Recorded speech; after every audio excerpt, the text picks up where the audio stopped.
Revenge films. My name is Rachel Morrison, 24 years old. I am 3 months pregnant.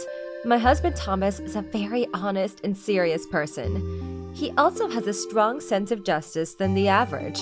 And to put it simply, he's like those people in old action movies with excessive masculinity. Both of his parents were high school teachers, and apparently he was always raised strictly. I married him because I liked how righteous he was. But I never could have imagined that seriousness would lead to my worst nightmare when I got pregnant. Rachel, what's for dinner tonight? Did you finally make it to the grocery store today? Sorry, my morning sickness has been terrible again today, and I haven't been able to go. Hey, again?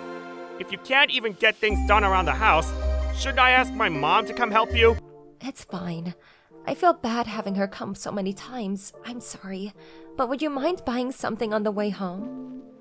I'm sure it's not easy, but it's only going to get more difficult when the child is born. You should at least be able to go do that on your own. Thomas believes that by being strict on me, I would become a mother that can show their child my love through hard work. In the beginning, I believed his words and I was doing my best to deal with it. But every person has varying levels of morning sickness, and in case I was constantly having to vomit, I wasn't able to sleep through the night either.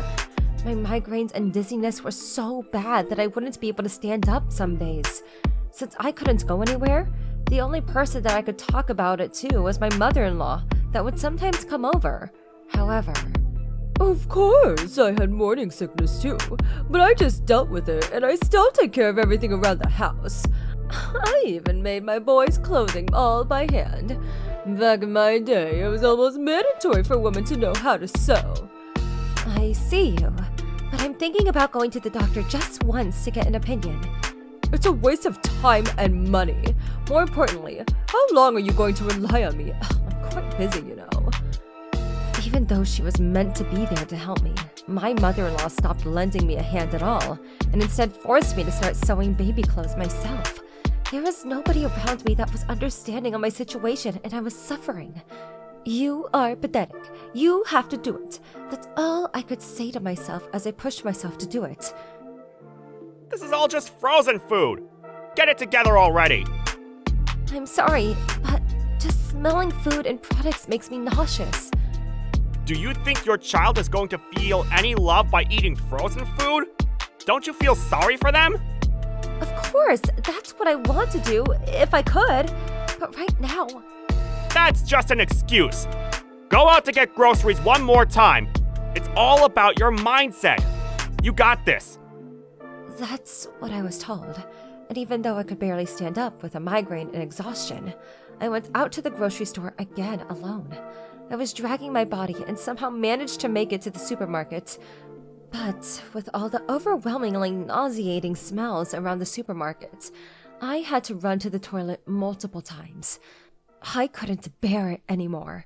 But by the time I got outside, I was so dehydrated that I collapsed in front of the supermarket and rushed to the hospital in an ambulance. When I came into the hospital room, the doctor said, "Why didn't you come to the hospital before it got this bad?"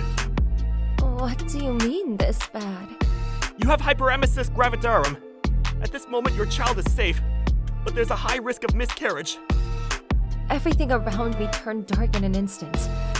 Hyperemesis gravidum, as the doctor said, is an illness in which morning sickness becomes severe, and it increases the chances of miscarriage.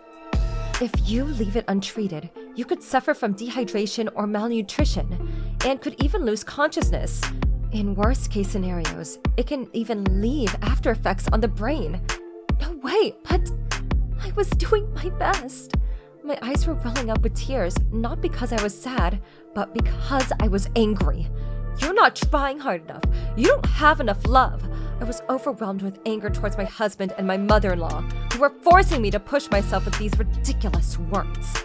At the time, the people who came running to the hospital when they heard I collapsed were my parents. Seeing me, for the first time in a while, so skinny and pale on the bed, my parents were furious. A little while later, Thomas showed up to the hospital room as though nothing had happened. And with him, my father-in-law and mother-in-law who just said, Just for your sake, I came to pay my regards. Why is our daughter this skinny and unwell? Please, explain it to us, Thomas. What's there to explain? Isn't it a given that the wife should be taking care of the house? Morning sickness is normal, and obviously there was no way we could have known that she was sick. That's right. Don't you think it's pointless trying to put any blame on our Thomas? If anything, perhaps it's just your daughter simply has a weak body. What did you say? Having his daughter being called defective, my dad was desperately trying to resist hitting my mother-in-law as he glared at her. Next to him, my mother-in-law was boiling with her face bright red in anger as she glared at Thomas. In this incredibly tense room, the one person who was calm spoke up, my father-in-law. You idiots! What are you two saying? Do you two not realize that you're the ones who got their precious daughter sick? What's that attitude? This is your daughter-in-law, your wife! Where's your sense of responsibility? I get it. But in order to make a happy family, I thought it was important to not only be kind, but also be strict. And what part of Rachel looks happy right now? In my generation, you just had to deal with your morning sickness and get over it, so... Don't lie! When you had morning sickness, your mom stayed at our house and took care of everything for you! In order to maintain her pride, my mother-in-law had been lying to me. Once my father-in-law spoke up, it seemed like the two of them finally realized what they had done, and he made them get down on their knees to apologize. He got down with them and deeply apologized. When Thomas was on his knees, he was apologizing in words, but I could tell by the look on his face that he had no regrets. I can't live with you anymore. What? Are you trying to get a divorce? If I go back to that house in this situation, I might have a miscarriage from the stress. Don't say that! It's just about how you feel, right? From now on, I promise to support you. You have no idea how I'm feeling right now, do you? But I know exactly how you're feeling. You're just going to grit your teeth and be annoyed when you go grocery shopping and cook, aren't you?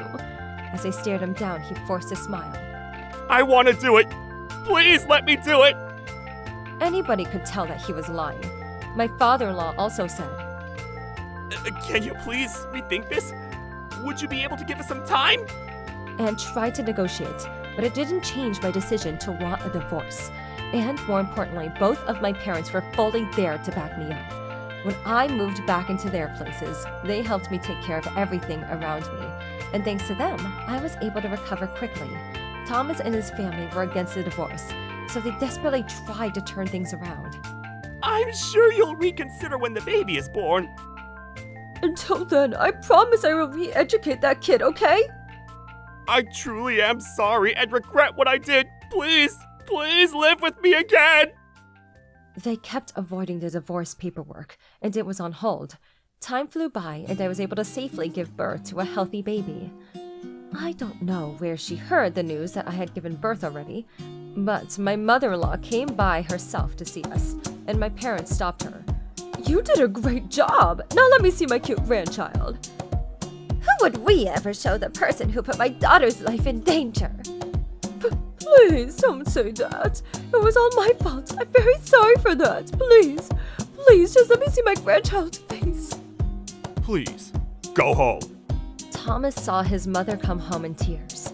He must have accepted that I was not budging on my intention to get a divorce, and he finally signed the paperwork. In return, he presented me with legal visitation rights and terms so that he would be able to meet the baby consistently. I had to think hard about it, but in the end, he was given minimal visitations, and I was able to receive a large sum in settlement fee and child support fees from my in-laws. Since they had to pay me a large sum, even though my former in-laws had retired early, they had to both get part-time jobs.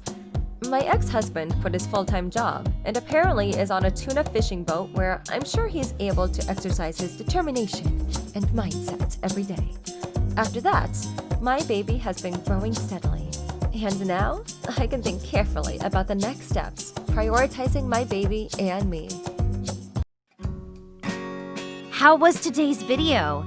If you enjoyed it, please subscribe, like, and leave a comment. Stay tuned for more.